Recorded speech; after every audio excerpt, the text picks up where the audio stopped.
Hi, my friends. All right, so I think we get to finish our book up maybe today.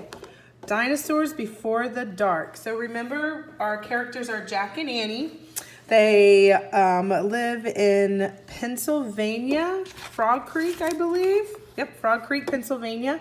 I remember they're exploring in the woods behind their house, and they've come across a tree house that they don't recognize, and they climbed up on there and found some books.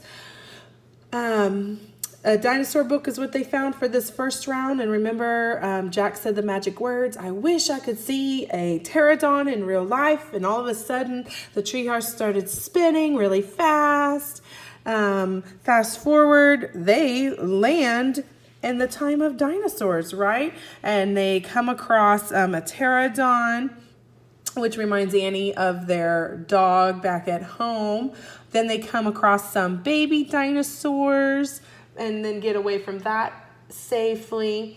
But then do you remember who comes and scares everybody away? Even Jack and Annie up into the treehouse. But can they leave? They can't leave and wish to go back home because why? That's right. Jack forgot his backpack and the books out on the hill. So he has to go back out there and try to sneak around Mr. T-Rex, right? So I remember he got kind of stuck between a tree and a tree house and T-Rex is in between there. So who comes in and swoops around in the sky, gonna try to come and help? Annie and the pterodon. All right, so we're going to start. Oh, so this was the last page of the last chapter we read. The pterodon was gliding overhead. The giant creature sailed down toward the top of the hill. He was coming straight for Jack. All right, here we go. Chapter 9, The Amazing Ride. The pterodon coasted down to the ground. He stared at Jack with his bright, alert eyes. What was Jack supposed to do? Climb on? But I'm too heavy, thought Jack. Don't think, just do it. Jack looked at the Tyrannosaurus. He was starting up the hill. His giant teeth were flashing in the sunlight. Okay, don't think, just do it. Jack put his book in his pack. Then he eased down onto the pterodon's back. He held on tightly. The creature moved forward. He spread out his wings and lifted off the ground. They teetered this way, then that. Jack nearly fell off. The pterodon steadied himself, then rose into the sky. Jack looked down. The Tyrannosaurus was chopping the air and staring up at him. The pterodon glided away. He sailed over the hilltop. He circled over the valley, over all the nests filled with babies, over all the giant duck-billed dinosaurs. Then the pterodon soared out over the plain, over the Triceratops who was grazing in the high grass. It was amazing. It was a miracle. Jack felt like a bird, as light as a feather. Oh, T-Rex doesn't look so happy there, though. The wind was rushing through his hair. The air smelled sweet and fresh. He whooped. He laughed. Jack couldn't believe it. He was riding on the back of an ancient flying reptile. The pterodon sailed over the stream, over the ferns and bushes. Then he carried Jack down the base of the oak tree. When they came to a stop, Jack slid off the creature's back and landed on the ground. Then the pterodon took off again and glided into the sky. "Bye, Henry," whispered Jack. "Are you okay?" Annie shouted from the treehouse. Jack pushed his glasses into place. He kept staring up at the pterodon. "Jack, are you okay?" Annie called. Jack looked up at Annie. He smiled. "Thanks for saving my life," he said. "That was really fun." "Climb up," said Annie. Jack tried to stand. His legs were wobbly. He felt a bit dizzy. "Hurry," shouted Annie. "He's coming." Jack looked around. The Tyrannosaurus was heading straight toward him. Jack bolted to the ladder. He grabbed the sides and started up. "Hurry, hurry," screamed Annie. Jack scrambled into the treehouse. "He's coming toward the tree," Annie cried. Suddenly, something slammed against the oak tree. The treehouse shook like a leaf. Jack and Annie tumbled into the books. "Make a wish," cried Annie. "We need the book, the one with the picture of Frog Creek," said Jack. "Where is it?" He pushed some books aside. He had to find that book about Pennsylvania. There it was. He grabbed it and tore through it, looking for the photograph of the Frog Creek woods. He found it. Jack pointed to the picture. "I wish we could go home," he shouted. The wind began to moan, softly at first.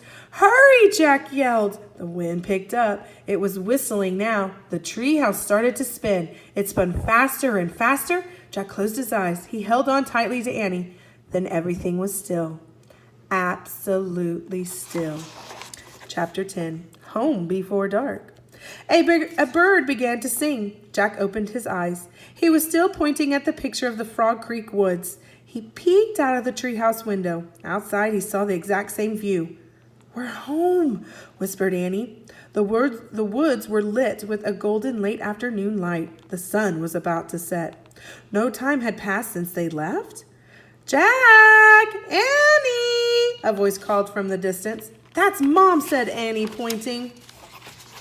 Jack saw their mother far away. She was standing in front of their house. She looked very tiny. "Annie! Jack!" she called. Annie stuck her head out the window and shouted, "Coming!" Jack still felt dazed. He just stared at Annie. "What happened to us?" he said. "We took a trip in a magic treehouse," said Annie simply. "But it's the same time as when we left," said Jack. Annie shrugged. "And how did it take us so far away?" said Jack. "And so long ago." "You just looked at a book and said you wished we could go there," said Annie. "And the magic tree house took us there." "But how?" said Jack. "And who built this magic tree house? Who put all these books here?" "A magic person, I guess," said Annie. "A magic person? Oh, look," said Jack. "I almost forgot about this." He reached into his pocket and pulled out the gold medallion. "Someone lost this back there in Dinosaur Land. Look, there's a letter M on it." I think that might be important to remember. Annie's eyes got round. "You think M stands for magic person?" she said. "I don't know," said Jack. "I just know someone went to that place before us." "Jack! Annie!" came the distant cry again. Annie poked her head out the window. "Coming!" she shouted. Jack put the gold medallion back in his pocket. He pulled the dinosaur book out of his pack and put it back with all the other books. Then he and Annie took one last look around the treehouse. "Goodbye, house," whispered Annie. Jack slung his backpack over his shoulder. He pointed at the ladder. Annie started down. Jack followed. Seconds later, they hopped onto the ground and started walking out of the woods. "No one's going to believe our story," said Jack.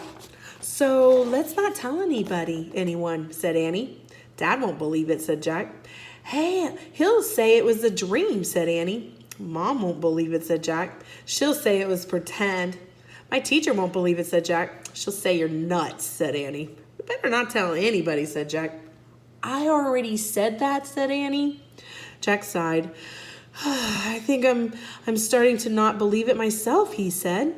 They left the woods and started up the road toward their house. As they walked past all the houses on their street, the trip to Dinosaur Time did seem more and more like a dream. Only this world and this time seemed real. Jack reached into his pocket. He clasped the golden medallion. He felt the engraving of the letter M. It made Jack's finger tingle. Jack laughed. Suddenly he felt very happy.